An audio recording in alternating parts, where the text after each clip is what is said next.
Shalom. Sentant sa mort, un fonctionnaire du nom de Tom Smith a jugé bon d'appeler ses enfants et après avoir prié pour eux, leur a conseillé de suivre ses traces afin qu'ils vivent heureux et en paix. L'aîné des enfants, Elisabeth, qui était diplômée, a regardé ses frères et ses sœurs et s'est écrié « Papa, c'est dommage que tu meurs sans un sou sur ton compte bancaire. C'est dommage que tu nous laisses la même misérable vie que tu as menée. Personnellement, je ne peux pas t'imiter. D'autres pères que vous considérez comme corrompus, détourneurs des fonds publics, ont laissé des maisons, des propriétés à leurs enfants. Voilà le genre de vie confortable qu'ils vivent et les écoles qu'ils fréquentent. Toi, tu meurs après 35 ans de service public avec une seule carcasse de voiture. Le seul honneur que tu as eu, c'est ce prix de meilleur comptable de la fonction publique avant même notre naissance. Même cette maison dans laquelle nous vivons est un appartement loué. Désolé, je ne peux pas suivre ton exemple. Tu veux mourir d'une maladie banale sans possibilité d'évacuation à un hôpital de référence. Comment allons-nous prendre soin de notre mère et de nos cadets? Est-ce en vivant comme tu faisais? Comment? Papa, s'il te plaît, laisse-nous mener notre vie comme nous pouvons. Le père n'avait pas un seul mot à redire. On lisait la peine sur son visage. Quelques jours plus tard, M. Tom Smith décède. Et 3 années après, Elisabeth a terminé avec sa maîtrise. Elle postule pour un emploi et doit passer un entretien dans une multinationale. Le comité avait déjà sélectionné un candidat pour le poste très convoité, mais il voulait toutefois terminer l'interview de tous les autres candidats sur la liste, juste pour la forme. Elisabeth était donc en face des membres du comité de recrutement. Le président du comité a parcouru son CV, a hoché la tête et lui a dit « Salut mademoiselle Smith, parlez-nous un peu de vous » et Elisabeth répond « Je suis Elisabeth Smith. Mon feu père, Tom Smith, était le chef comptable régional de la National Insurance. Il a servi comme administrateur de la santé publique pendant de nombreuses années. » Mais le président l'interrompt. « Oh mon Dieu, vous êtes la fille de M. Tom Smith. Incroyable !»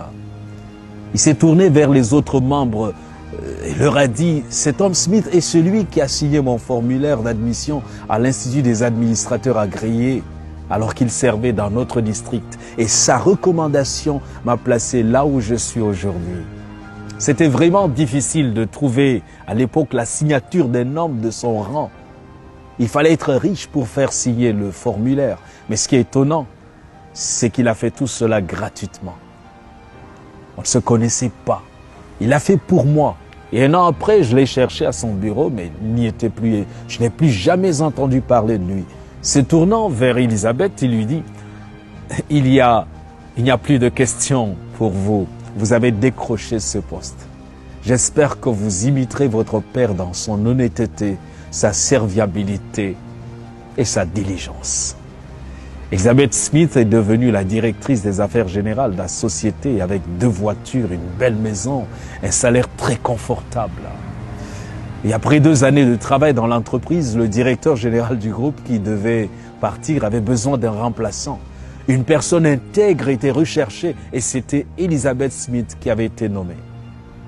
Dans une interview, on lui a demandé le secret de son succès. Et les yeux en larmes, elle répondit « C'était mon père qui m'avait ouvert ses voies. C'est après sa mort que j'ai su qu'il était financièrement pauvre, mais fabuleusement riche en intégrité, en discipline et en honnêteté. À quelques jours de sa mort, je l'avais insulté pour son style de vie désintéressé. » Comme Tom Smith, il faut apprendre à se construire un nom. La récompense peut ne pas suivre rapidement, mais elle viendra. L'intégrité, la discipline, le service et la crainte de Dieu rendent riches. Et cette richesse nous laisse dormir en paix. Nous devons laisser un bon héritage à nos enfants, à la prochaine génération. Construisez-vous un bon nom pour vos enfants ou un bon compte bancaire. L'argent s'estompe, la renommée disparaît, les voitures se démodent, mais un bon nom reste pour toujours.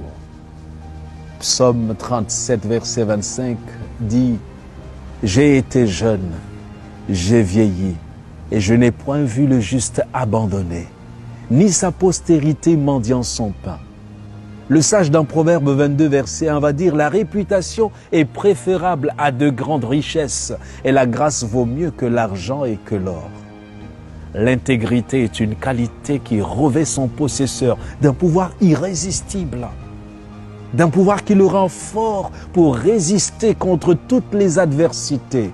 Une personne peut être dépourvue de beauté physique ou d'éclat intellectuel, mais si elle est honnête, elle obligera le respect.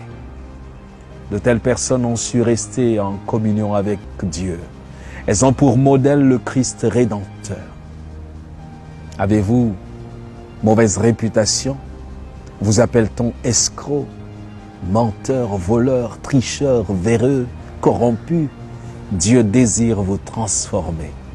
Venez à lui tel que vous êtes et bâtissez-vous un nom. Soyez bénis.